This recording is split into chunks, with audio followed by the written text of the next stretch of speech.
Hi, my name is Jason Wong. I'm with the Vietnamese American Heritage Foundation.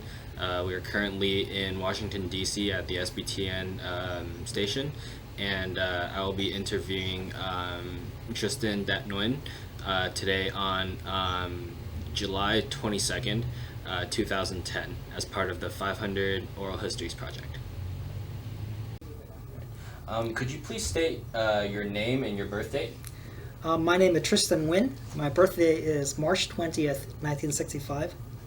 And what city were you born in? I was born in Saigon. All right.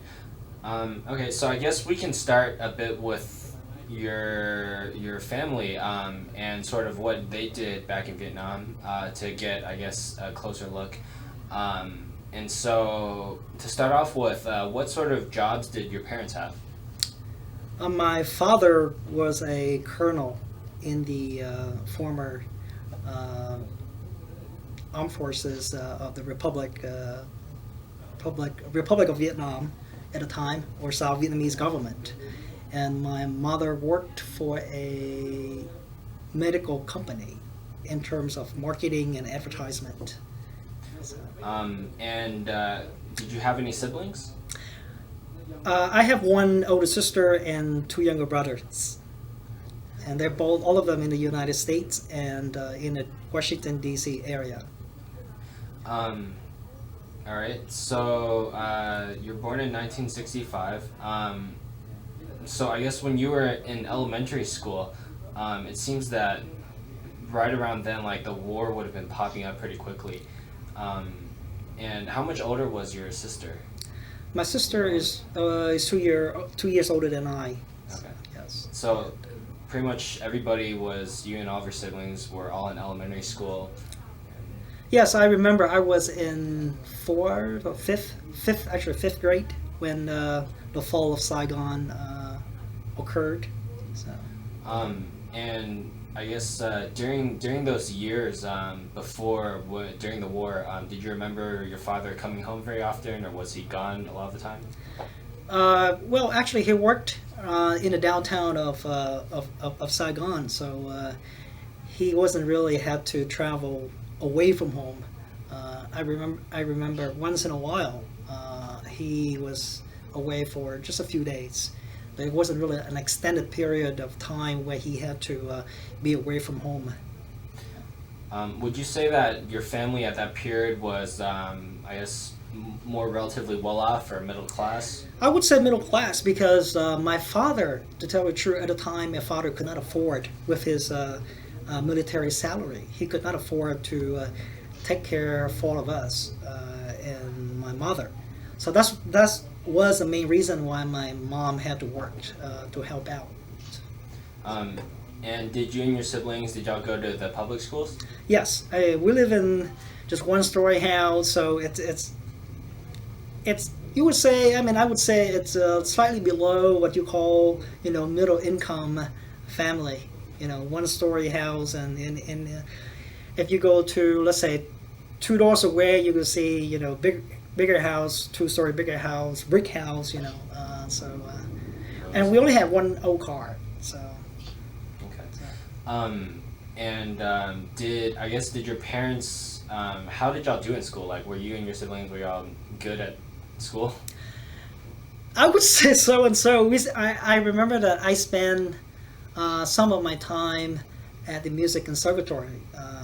So my sister and I had to study piano and music lesson beside what we study in school. So we split our time between music and regular school. Did your parents force you to take the music lessons? My sister, yes, my mom basically told my sister that she should have taken that, and of course my sister could not resist. But for me, I liked it. I like music, so for me it was pretty much voluntary rather than coercive. And the music conservatory, was that was that full schooling, or did you go there after school, or? I don't remember exactly. If I remember correctly, we had to go there 2 or 3 days a week. We had to take musical the musical theory or theory of music. And then beside that, we also had to take private piano lessons.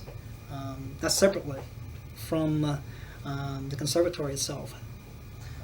As a child, were you involved in any, I guess, sports or anything else besides music?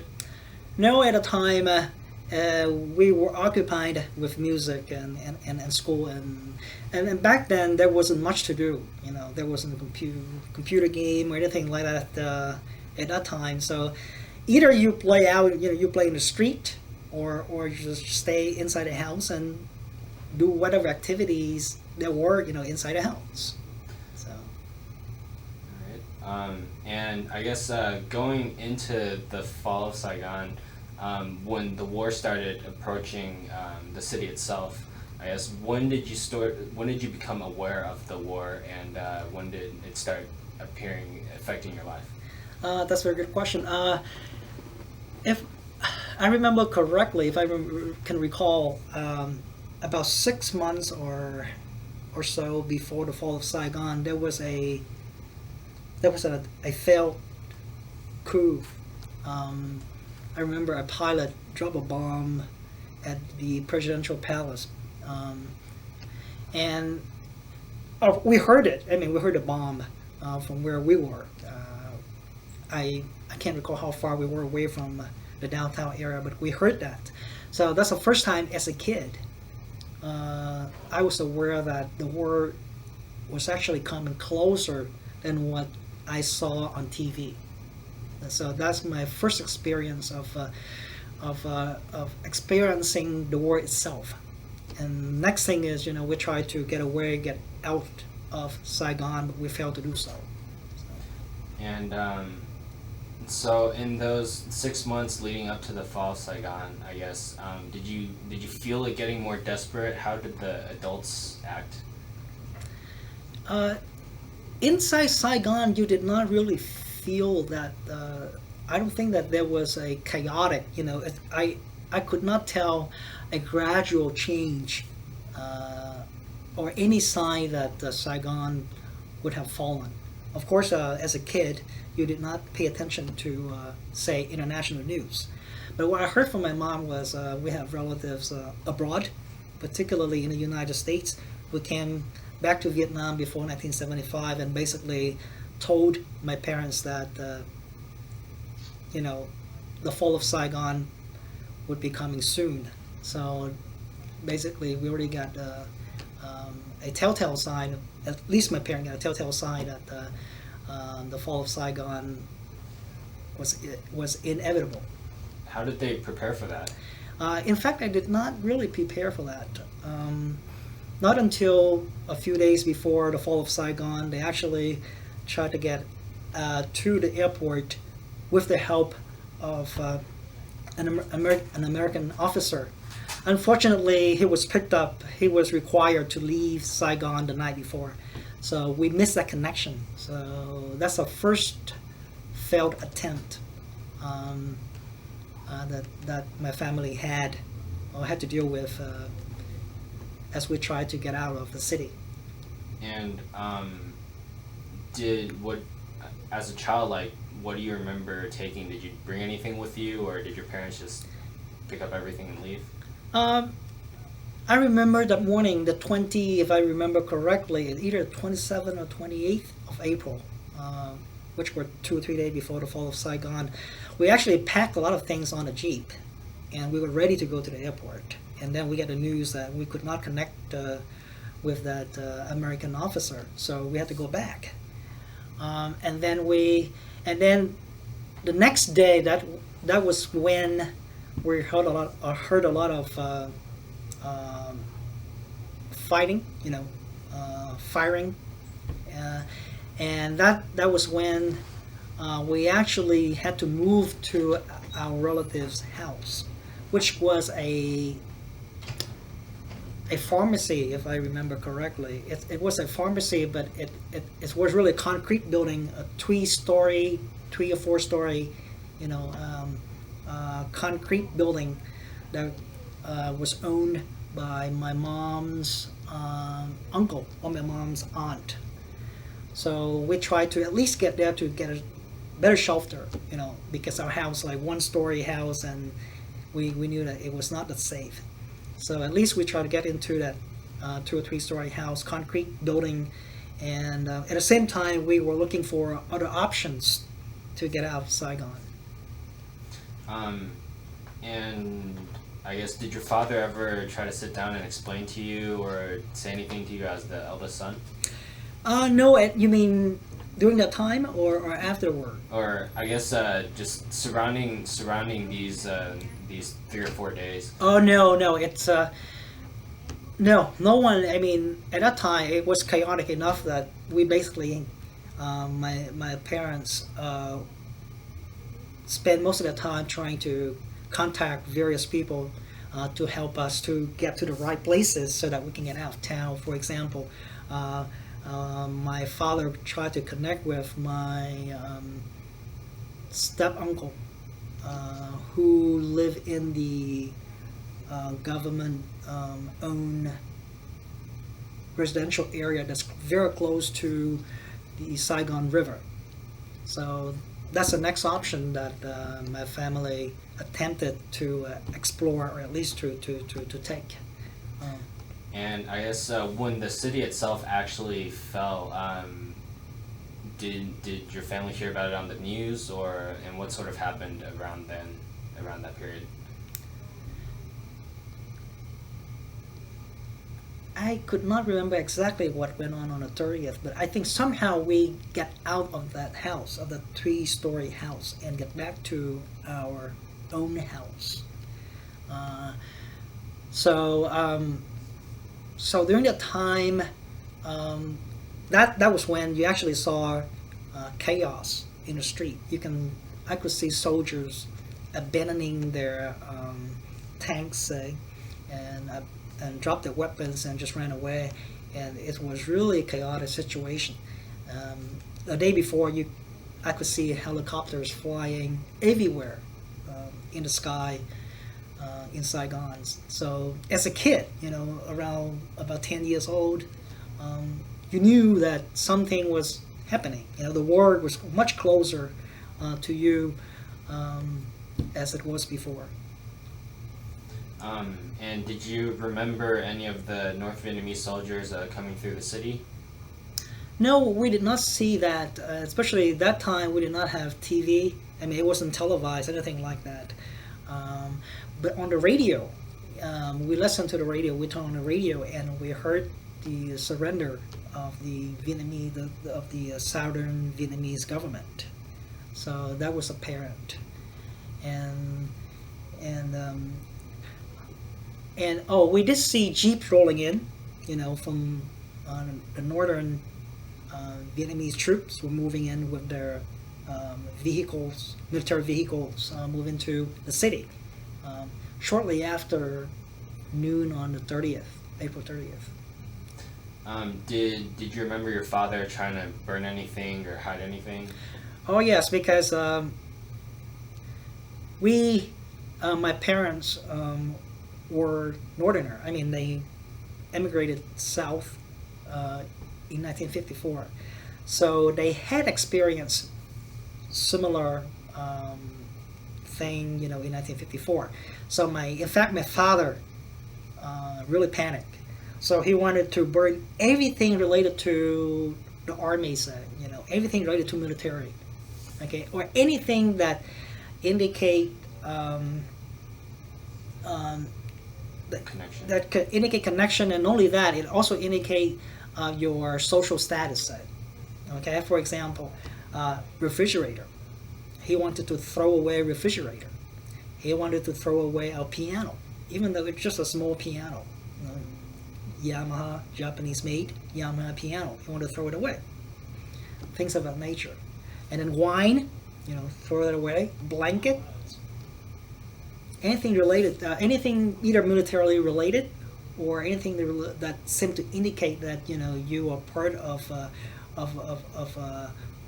higher rank, in the society. Did you see your neighbors doing the same thing? Yes, I did see some of our neighbors doing the same thing, carrying refrigerator and blankets, all of those things. And I heard that as soon as we dump those, items, then you have poorer people, come and pick them up because they were not afraid of owning, these kind of things. And I guess in the following weeks after Saigon fell, can you sort of describe what happened? The mood was pretty solemn. I mean, I think my father was more concerned. You can see his beard was growing. I mean, usually he was, cleanly shaven, okay? And then I could see his beard growing. And within a month or so, of course, we received the news that he would have to go through re-education camps. So that came quickly, and then that was probably the most vivid memory that I had within the first 3 or 4 months after the fall of Saigon. They find out that he was a military officer? Actually, they asked, if I remember correctly, they asked those people to report to a specified location. And my dad, well, of course you have to do it voluntarily, but it's very hard to hide yourself away from the eyes of the communist government because, if you're not going, then some of your neighbors are going to report you, okay? Because you don't know who was your enemies or who was your friends.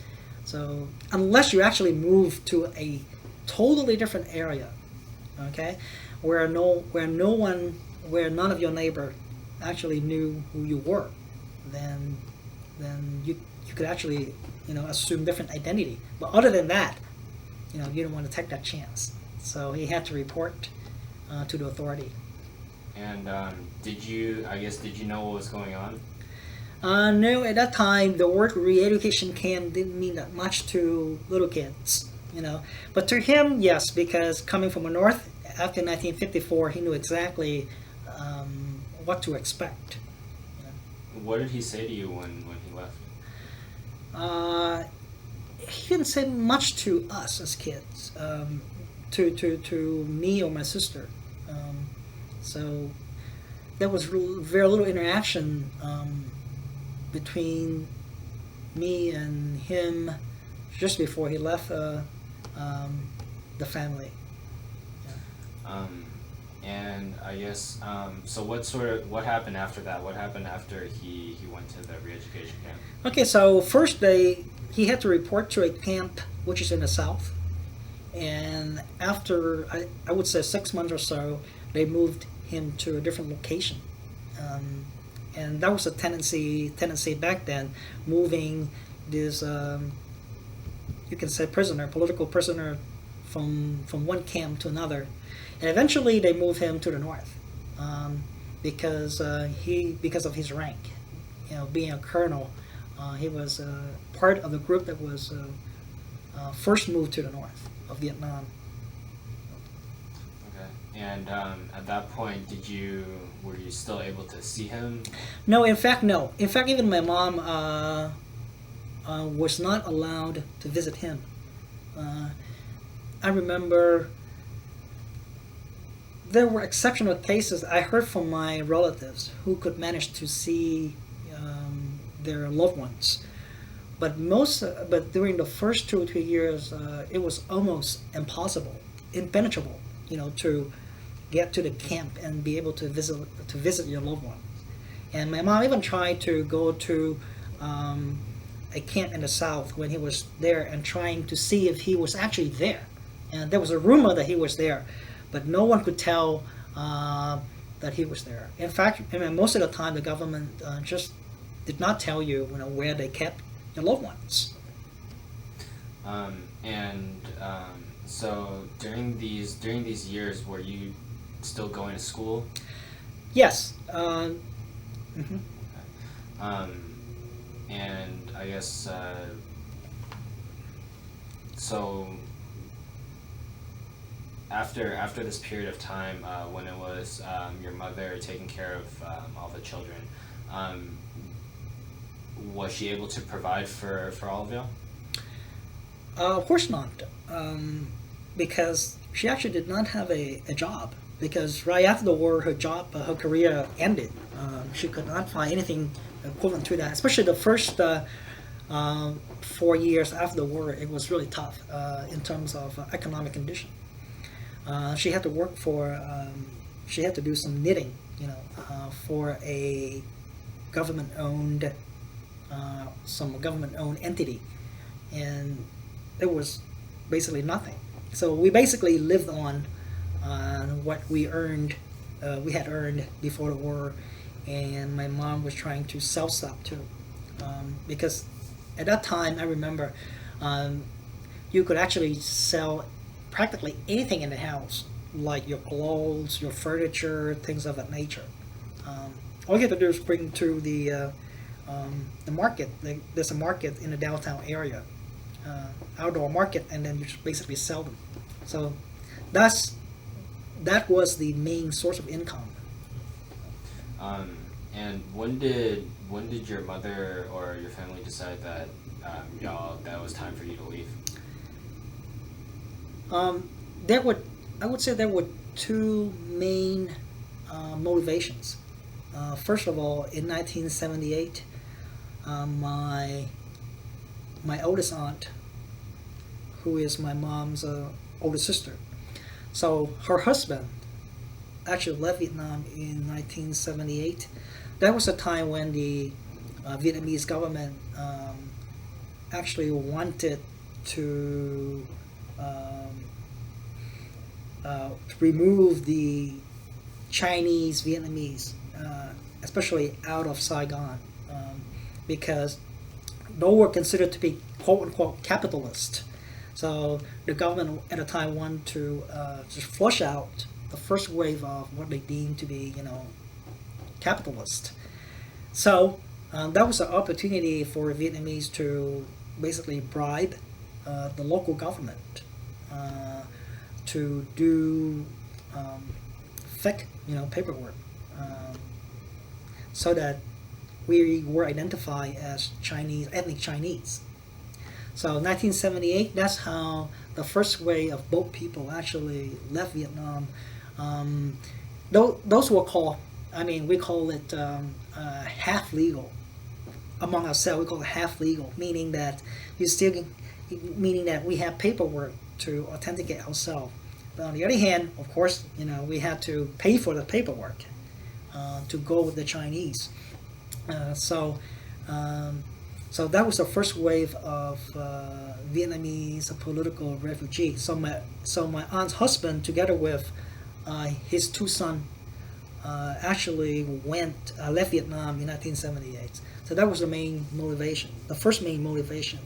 And the second impetus was during that time, the first 3 or 4 years, the Vietnamese government wanted to basically break up, you can say, family units by doing a lot of things. For example, they wanted to separate teenagers from parents by creating all kinds of activities for the teenagers to participate in.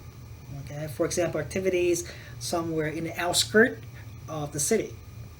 Okay, and so that would give the government an opportunity to basically lure away, the older children and try to brainwash them. So my mother feared about my older sister, because she was at the time was between 12 and 14. So my father and my mom feared that she would be moved away from the family. Beside that, a third factor was there were few people who were removed from their family and got sent to the rural part outside the city. So my mom was also afraid of that too, because the government can come in, they could come in one day, come they could come to your house one day and accuse you of hiding, U.S. dollars or gold or anything of that, and they could take that as evidence to kick you out of the house, and they could take possession of the house. So that was very tense, very, very tense period of that time. So there were many things going on that actually forcing my mom to take that route, actually leave Vietnam while leaving my father behind. So, yeah. And so, did she use this program of like the false paperwork, the same that your aunt? Yes, she actually followed the same route because of the following. Because at the time, we were lucky enough that 1969, 1970, our older house was sold, and our parents saved some money from that house, and then they moved into my grandparents' house, the ones that we lived around 1975. So because of the old house that they sold, they saved some money. So they used that. So my mom used that money to actually to do the paperwork for us to get out of Vietnam, because it was safer that way. Being half legal is safer that way. At least you got the protection. I remember that we got the protection from the local government, meaning the government around the area from which we actually left Vietnam. The boat that we actually left Vietnam. And so when you left Vietnam, did you have anything with you then, or was it? For me, as a kid, we had no idea. My mom did not tell us. My mom did not tell me in particular until the night before I left Saigon. So I had no idea of what we're going. I remember that she told me that the family would go to the beach. One of the beach for vacation. So I had no idea, and that's why I basically lost all the contact. I had lost contact with my friends back then. But anyway, so in terms of packing, no. My mom did not even anticipate what we should have packed. In fact, we just carry very basic clothing. I remember each one of us had a very small sack of clothing and food for basically half a day or no more than a day. But of course, my mom knew that when we left Saigon, we had to go down to the city from which we took the boat out to the sea, right? So we know that we would have to spend a period of time, I think 2 weeks there, 2 weeks in the city, in the south, before we could actually leave Vietnam. So we would not really pack much of, let's say, food, but in terms of clothing, no, not much at all. And so when you got on this boat, where did it take you, and how did you sort of end up in the U.S.? Okay, that's a long story. For us, we were lucky that everything went smoothly. So we were not caught any, in between Saigon and the city in the south. So everything went smoothly. So we spent 2 weeks in the city to basically wait for, I don't know what we waited for, but probably wait for more people to come so that all of those people could get, onto the boat. The boat was small. It's 25 meter long, if I remember correctly. It's only 25 meter long, but it packed close to 700 people. Okay, 680 people to be exact, and only 25 meter long, and I think about 2 meter wide. It's a fishing boat, but one of those bigger fishing boats, because in 1979 and 1978, there were bigger boats at a time, either iron ships or bigger wooden boats. So we were on one of those wooden boats, packed with 700 people, and basically we were sitting with our knees, sitting on the floor with our knees up most of the time. We did not have space to lie down. And I guess where did the boat take you to? Okay, so we spent 3.5 hours, 3.5 days at sea, and then we finally, of course, we ran into Thai pirates a couple of times, and then we finally ended up in Malaysia. We actually went directly to the mainland, Malaysia, and then we stayed there for a couple of weeks before we got transferred to the refugee camp in Malaysia. Did the pirates, did they steal anything, or? No, they attempted, but they fell. I remember having seen a Thai boat, chasing us for almost half a day. I could see a blue boat chasing us like half a day, and then finally they caught up. They caught up with us during the nighttime. That's the first time, the first interaction with the Thai pirates. So before that night descended on us, there was a debate on our boat of what to do with the pirates, because we knew that we could not run away from them. Their boat was not. I don't think their boat was that much bigger than ours. Okay, it was a wooden boat too, as far as I could tell. So we knew that we could not run away from them.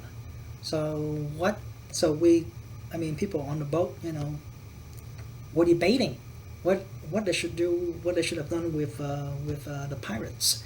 Of course, there were two factions. On the one side, people feared of being killed by the pirates, because we had no idea who these people were, right? The Thai pirates. On the other hand, we had a group of people who were very resistant to the idea of having the Thai pirates coming over our boat. Their argument was based on the past experience, meaning a few months ago.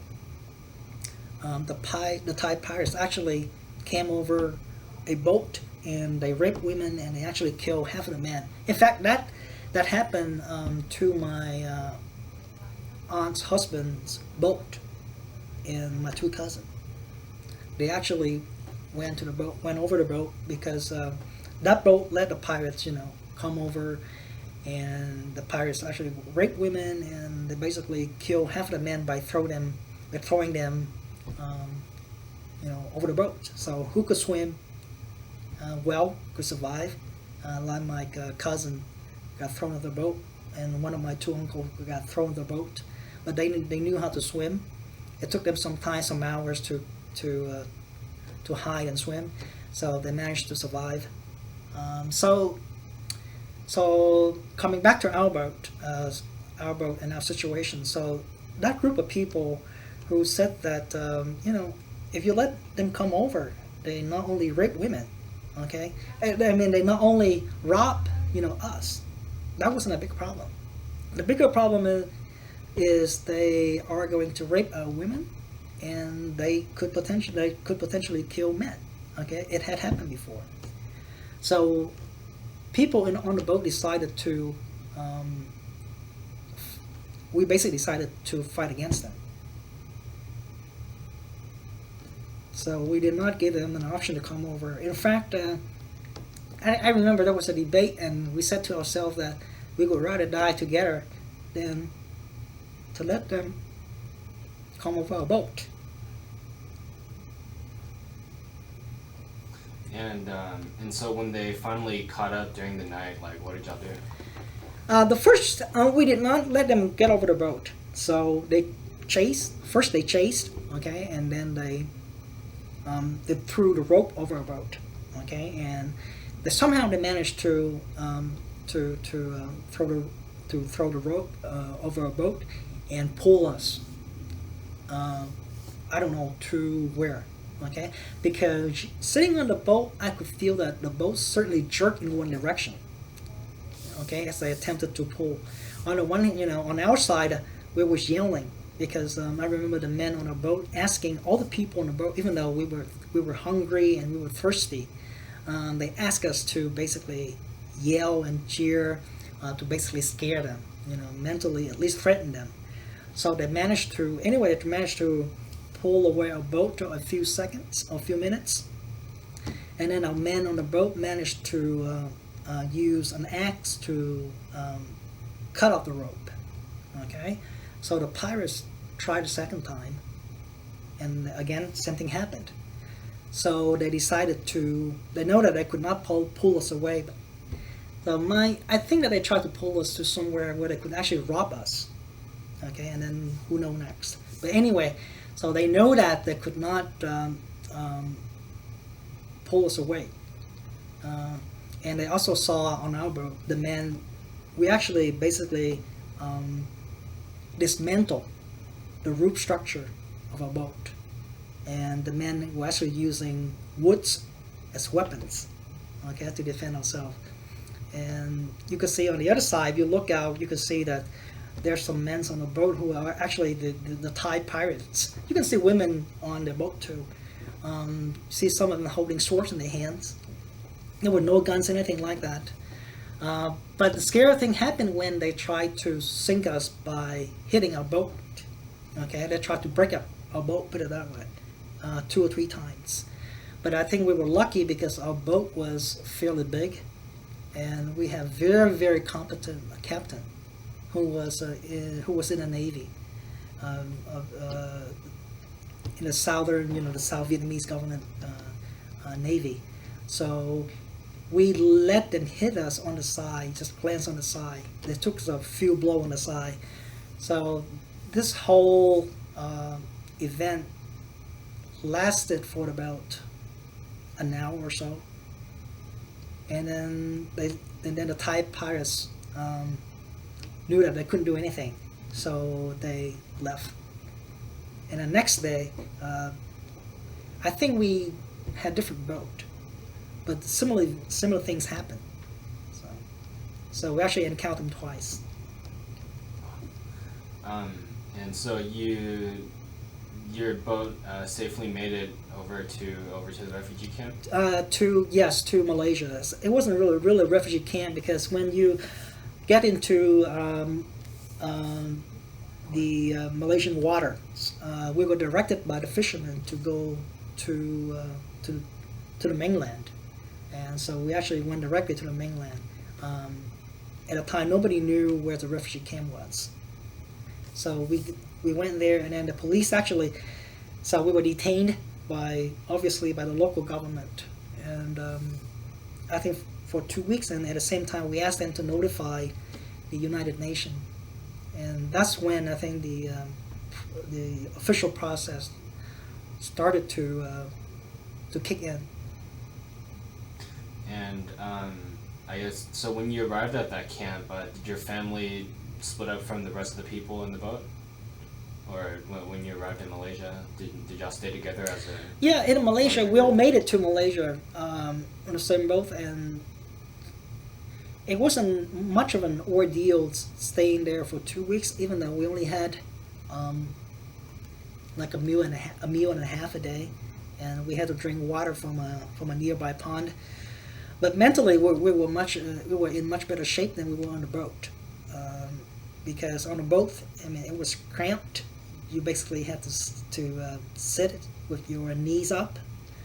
You could not sleep, and you did not have enough water to drink, and you were hungry. So even with a meal or a meal and a half a day, it wasn't anything of a problem. And so after these 2 weeks in Malaysia, did y'all take a plane out to the U.S.? Oh no, not quite.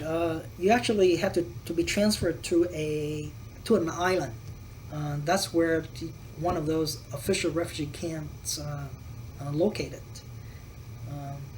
But that was when our boat was actually split into 2 groups, and with minus detail, it turns out that we luckily we were in a group that went directly to the island. The other group somehow got split off, and in fact was almost brought back to Vietnam. And for many months, they got lost and nobody knew who they were, where they were, and somehow they managed to get back, in Malaysia, in one of the refugee camps. So, And how long did you spend in the official refugee camp? we stayed there for about a year. During the time, there were 4 categories in which each family was split. Okay, the first category was designated for people who had immediate family members or immediate relatives in the United States.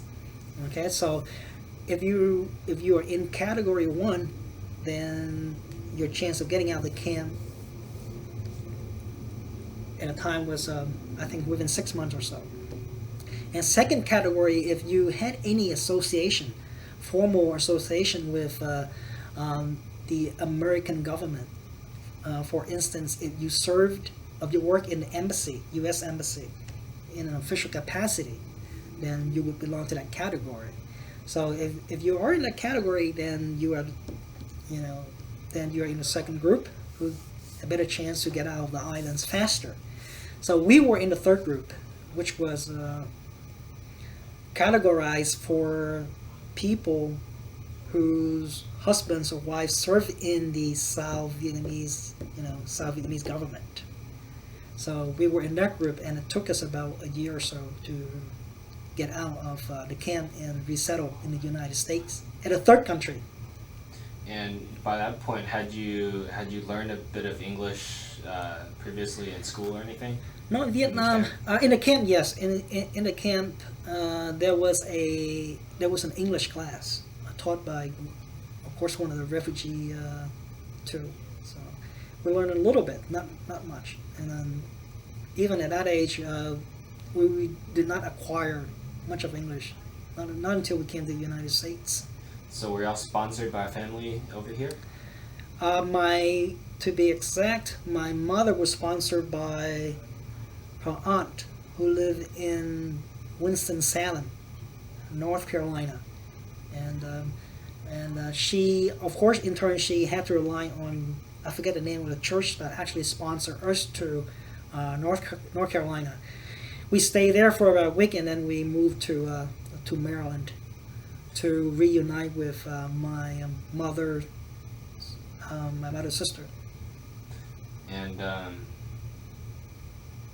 And so by that point, after you had safely made it to America, how did you feel when you first came here? You just worry about school. During the time that I remember we had to immediately go to summer school for English, basically.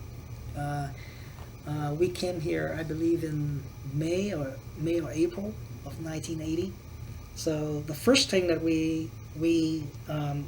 my sister and I had to go through was an English class, summer English class, taught at a high school nearby. So that's the first thing that we had to worry about. And so the following fall, I guess, when were you introduced to the American education? In the following fall, I went to, at a time there was a junior they called junior high school. There were not middle schools back then. So junior high, I went to junior high, and my sister went to a high school. And did you feel, I guess, very different from a lot of the other American students? Yes. At the time, I was the only Vietnamese student in that school, even though we have an ESOL program. The program, I remember, in our ESOL class, there were about 5 or 6 of us, international students. But I was the only Asian there. I think we had 2 Haitians, one from Africa, and I forget who the other 2 were. Okay. And did they require you to take the other normal classes? Yes. Math, history, science? Uh, yes, with the exception of English, I had to take all the regular classes. I mean, there was no special class for, say, history. So you still have to, to learn English at the same time and history on the other hand. So it was pretty tough. I remember that almost every day I had to go to a public library, which was 20 minutes away from my house. So basically every day, almost every day, after school, after I get back to my apartment, I actually had to go to that public library because my English was so weak that you can hardly read from the book and understand what it said. So I actually had to rely on other materials, because different books will tell you different things. Same thing, but probably from different perspective. So that's how I hope to learn materials, more quickly on my own. And did you find yourself, I guess, after that first year that you had been through the American education system, did you find yourself accelerating in school? Yes, after the first year, I assimilated fairly quickly, and conformed quickly to the normal standard. By the time I got to high school, I took all the regular classes with other students. Of course, even though I was still struggling with a certain aspect of English. And had your mom found a job? No, when she first came to the United States, she had to take an English class.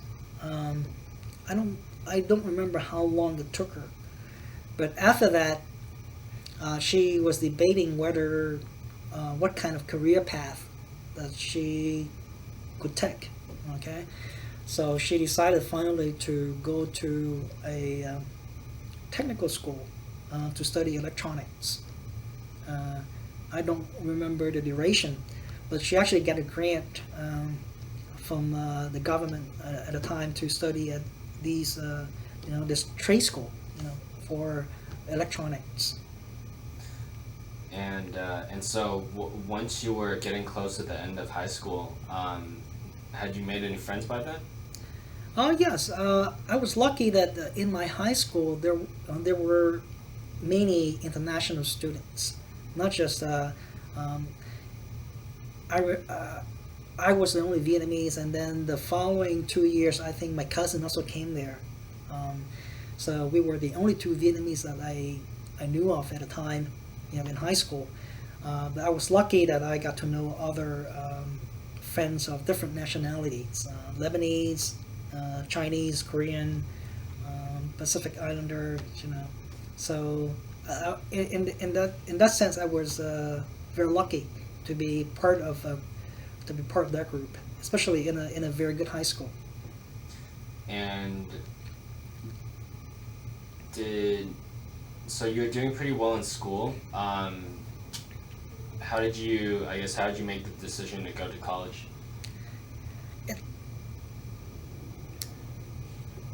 It's natural. I mean, it's a natural progression that at a time once you finish high school, then you are expected to go to college. So there wasn't much of a debate whether you would go or not. It just it's just a matter of where and what major that you should embark upon. So I guess so once you were a senior in high school, I mean, where did you apply to college? How did you decide to go to which college? I mean, at the time, we were really poor. We had no option, so so we had no option at the time, and I did not at the time know much about universities and colleges. Even locally, I did not know other university besides University of Maryland. I wasn't aware of, say, University of Virginia. So the first natural thing was to apply to University of Maryland, at College Park, which was at the time was not too far away from my apartment. So that's the only university that I applied to. And you got accepted? Yeah, and I got accepted. Yeah. Okay. And so after that summer, when you entered as a freshman to UMD, I guess what did you major in, and what sort of classes did you take? Um, I was a double major in mathematics and aerospace engineering. Uh, I was lucky that my high school was a science and technology center. Um, it's Eleanor Roosevelt High School in Greenbelt, which is near NASA. Uh, that still has that a very excellent program in science and technology. Back then, there were not many schools offering those kind of magnet-like high school that we see today. So, having been through that environment, I was very well prepared for college. So with AP classes and things of that nature. So I came to University of Maryland almost as a sophomore. So I started taking the first semester. I remember I took 15 credits, and then after that, 17, 19, 20, 21, and even though I had to work part-time. What did you do? What did you do to work to help support yourself? In high school, during the summer, there were programs that helped poor families especially high school students to work. So summer of when I after 10th grade and after 11th grade. So those 2 summer I worked.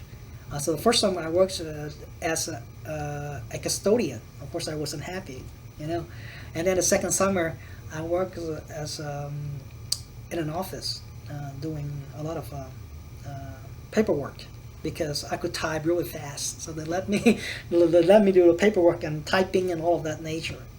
And then when I got to college, the first 2 years, I worked at a McDonald's, not too far away from my house, because at the time, we basically had no connections, so it's very hard to find, any jobs, period. So you did not know people, So, so the first 2 years in college, that's how I got to work part time. And the next 2 years in college, I managed to get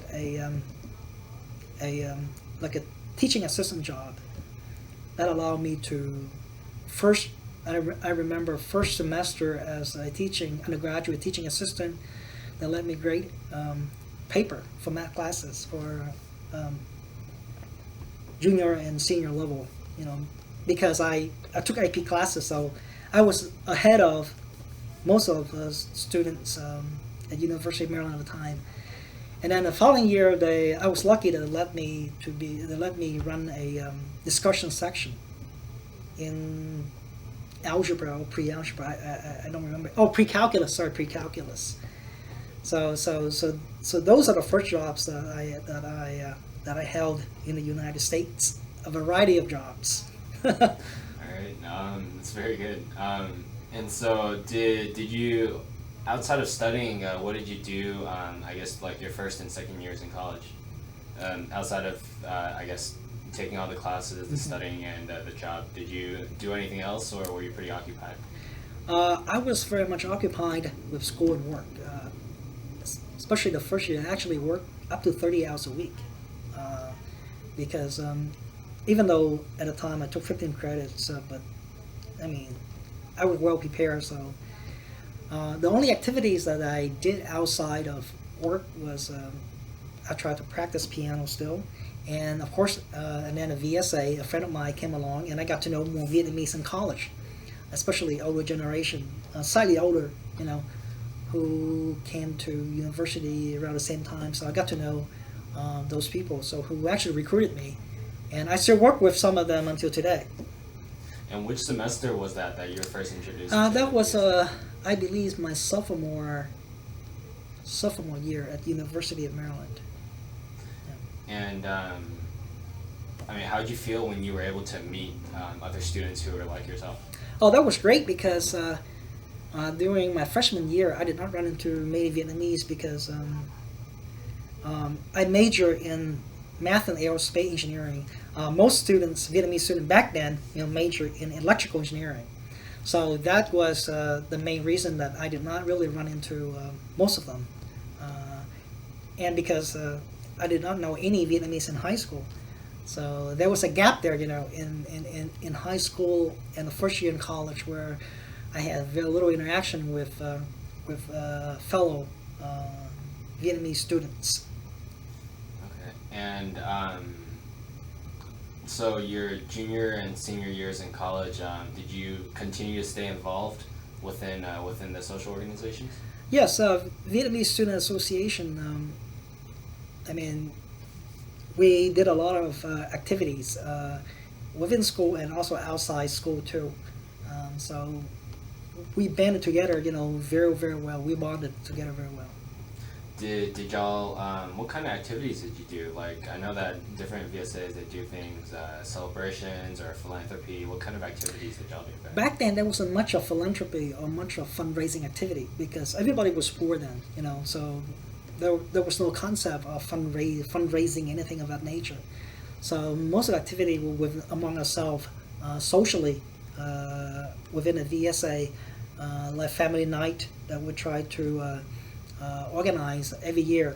So everything was built on that or related to that, pretty much. And then there was some other activity that we tried to connect with other organizations,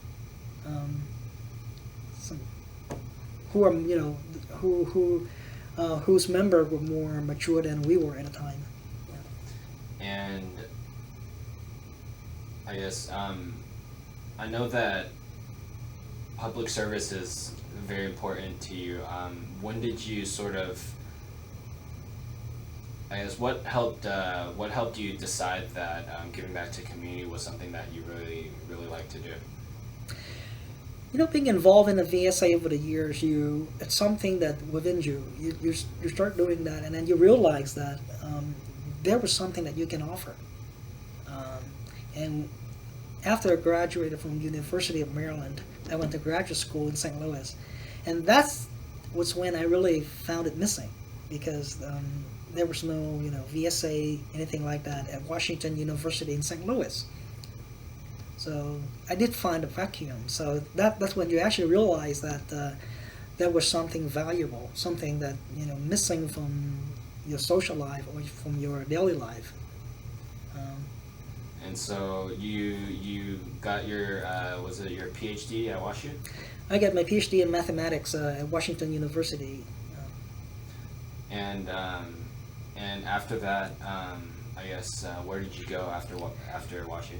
At first, I went back here to Maryland because that's because my siblings and my mom and my relatives, close relatives, all of them have lived in Maryland most of the time.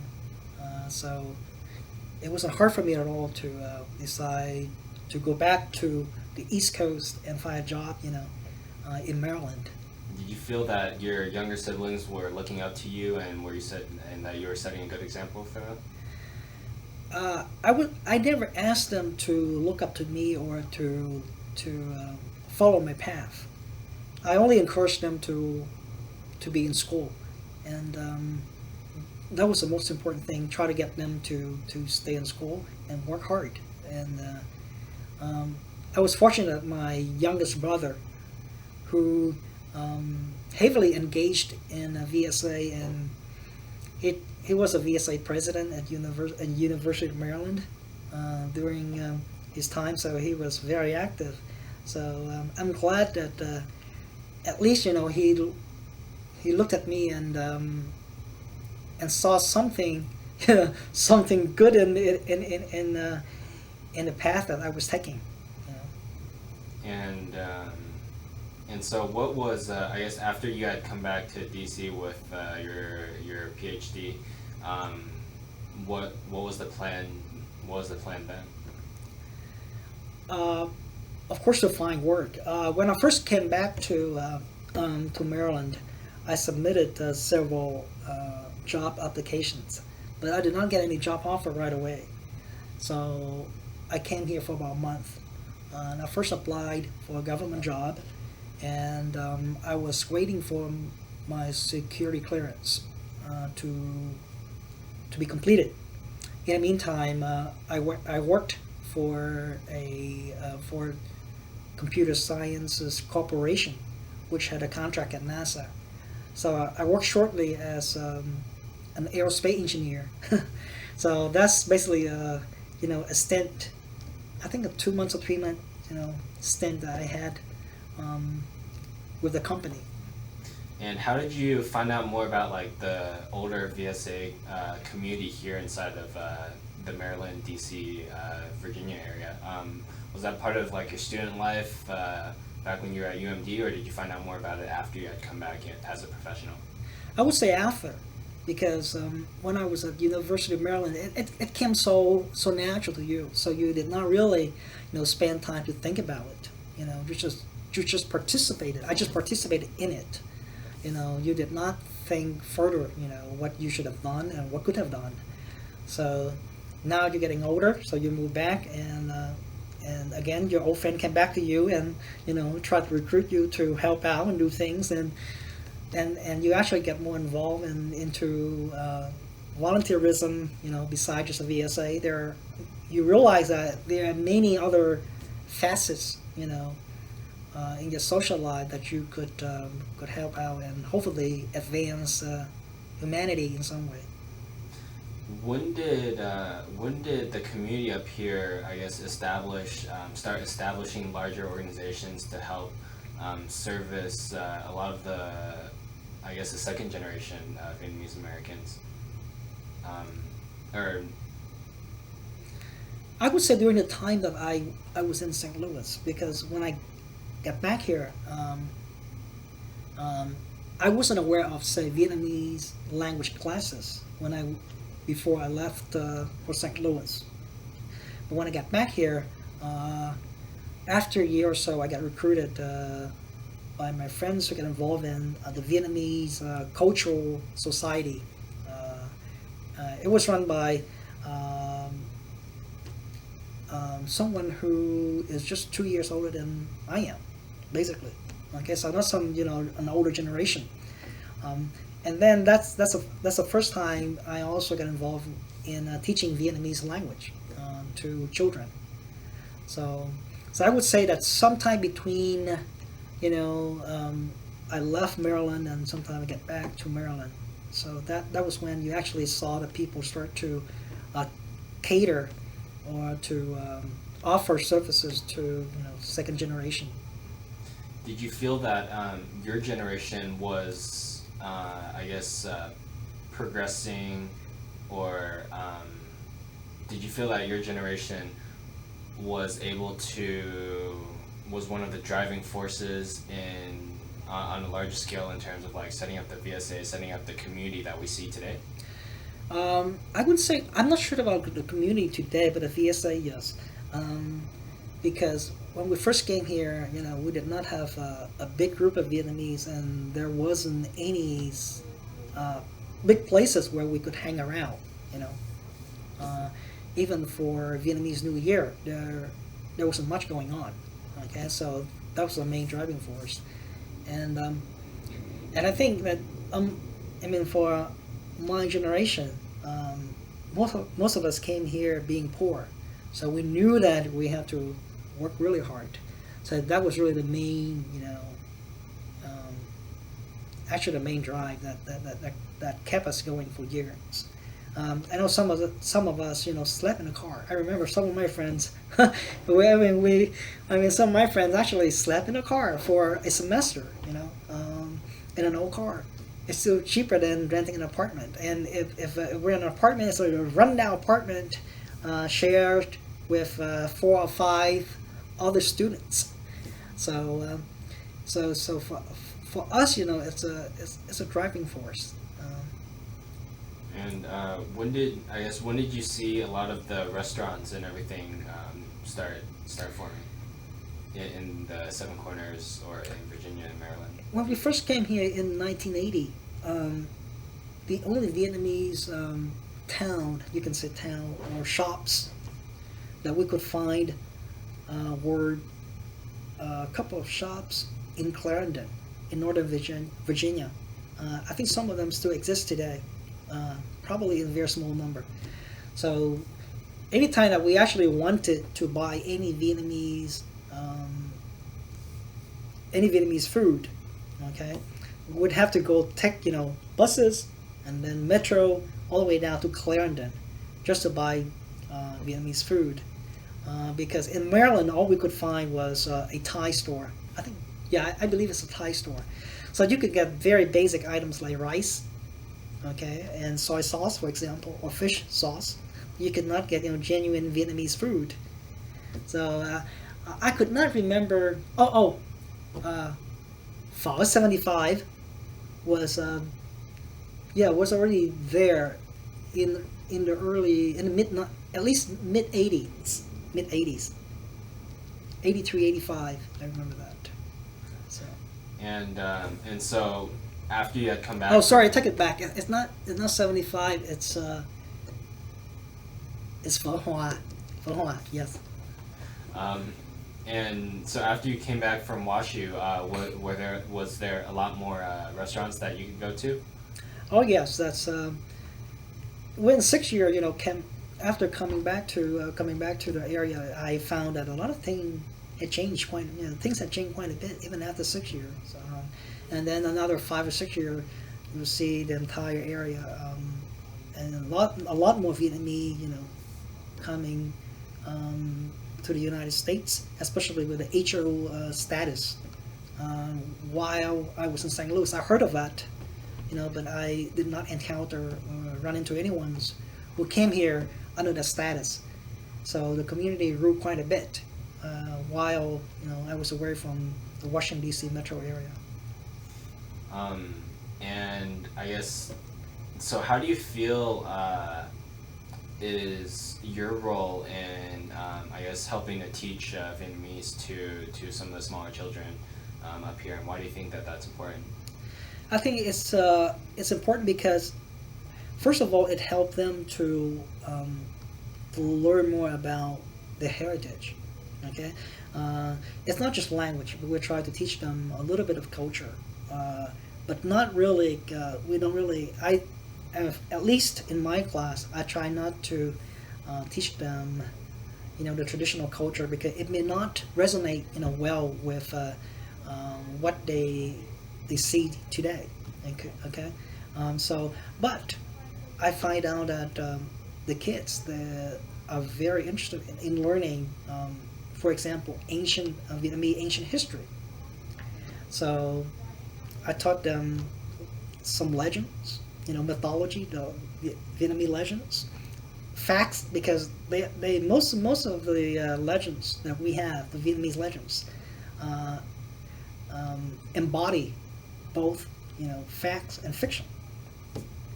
So you teach them that, both sides of facts and fiction of a legend, and they seem very well receptive to those concepts, and I think they really appreciate that, especially older kids. It's unfortunate that we just don't have enough space and time and human resources to expand, our Vietnamese language school. What's one of the more popular stories that you tell to the children? The foremost story that you want to tell them is the story about 100 eggs, because it's so funny. They all laugh at it, right? 100 eggs, and then the separation of the two main characters, the wife and her husband. Some of the young kids even ask, did they get divorced? Things of that nature, okay, and they laugh about the eggs.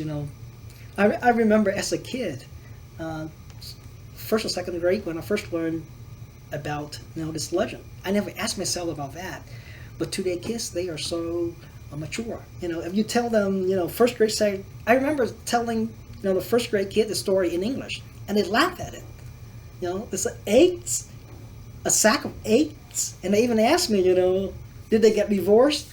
So that is a one of the story that you always want to tell them, because it's pretty much the origin, you can say the origin of Vietnamese, and it has a lot of intimate connection with the Chinese culture. There's a lot of facts in there, buried in there, so you could dig deeper and explain to them at a high level, you know. How do you feel the college students of today, like, what do you feel that, what do you feel are their strengths, and what are you encouraged by, looking at the VSAs at UMD and inside of the DC area today? Uh, the strength that have seen so far is the unity. I see a lot of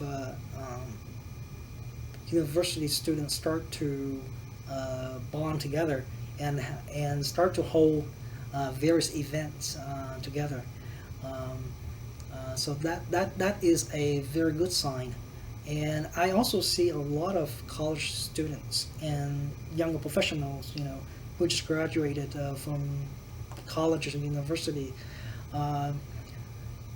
make good effort to go back and discover culture by learning, say, Vietnamese, because we frequently receive, you know, emails from those people asking if we could teach them, you know, Vietnamese. So those two are very, very positive side that I see in today's generation. So very encouraging. And so I guess over the next 10 years, where do you want to see yourself? I think that I would prefer to groom to basically prepare, help the next generation to be the leader of the community. In fact, that's what we try to do now with our SAT prep course. I want to play a lesser role. You know, I can help out. I don't even want to play an advisory role, which just help them to be the future leader. I think it's probably more important, you know, that way than to be their mentor. You just want to be behind the back, so that if they need something from you, they know that they can always go back and rely on you for help. You know, doing even little things. You know, so I'll be glad to do that to support them. And I think it's more important for me to be just in the background to help the younger generation to take the community to the next level. I think it's because I think they're more energetic, and I think it's more appropriate for them to do that because I think they attach, you know, they have better attachment with the current trend, you know, social trend. And do you feel that, so you feel that it's very important for this generation to really learn the value of leadership and community work? Oh, definitely. That's how you can sustain the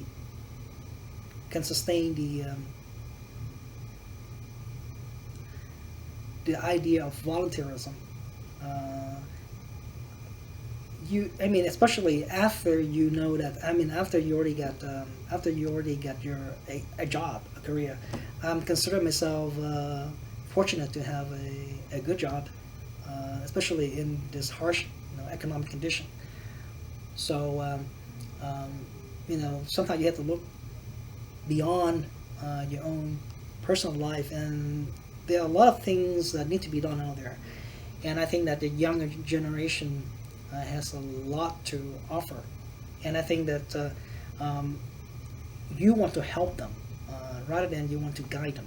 Put it that way, you want to help them to be the future leaders or future volunteers in the community.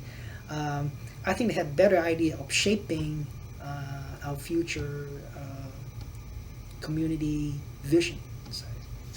And if you had, I guess, one thing that you could say to some of the college students of today, what would be your most important message that you could give them?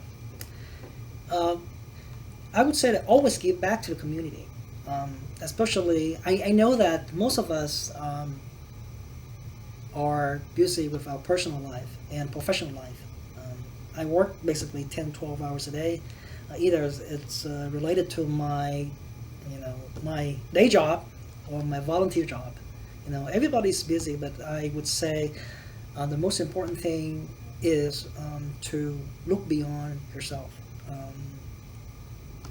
because especially the future, the world that we're in today, it's so complex, okay, and it's so intricately, intertwined. You see a lot of things, got intertwined. So the younger generation will have to deal with a lot of tougher issues that probably my generation or the one before me have not confronted. So they deal with a lot of complex problems. So I would say to them, yeah, look beyond yourself, because you will not be able to survive on your own. Even if you survive on your own, it's, you have to look at our world as one entity, and not as oneself. And that's how I think that you can be happy in life by seeing things from that perspective. All right. So the volunteering is definitely an important thing. Yes, it's volunteer, because that's how it keep us going. Especially, I mean, you see a lot of people, older people, retired. They come back and they volunteer, right? They go back to high school, they teach. A lot of Americans, not just Vietnamese, or go to hospitals, try to help in any capacity that that they can. So you see that. It's not just within the Vietnamese community, but it's not something that you can actually just at the flip of a switch, and go out and do it. It's something that you have to somehow get engaged in over the year. Only then you can appreciate that. All right, definitely. All right, I guess that's about everything. Is there anything else that you'd like to say? No, thank you. Just I would like to thank you for giving me this opportunity to talk about, especially the very issue that you just discussed, volunteerism and leadership within the community. I think it's very, very critical. And I think that basically the core idea of this project that VAHF is carrying out. So I really laud the organization for, especially you, for starting this project, which I think that's going to help the next generation to understand more about, the preceding generations. All right, that sounds pretty good. All right, thank you. Thank you.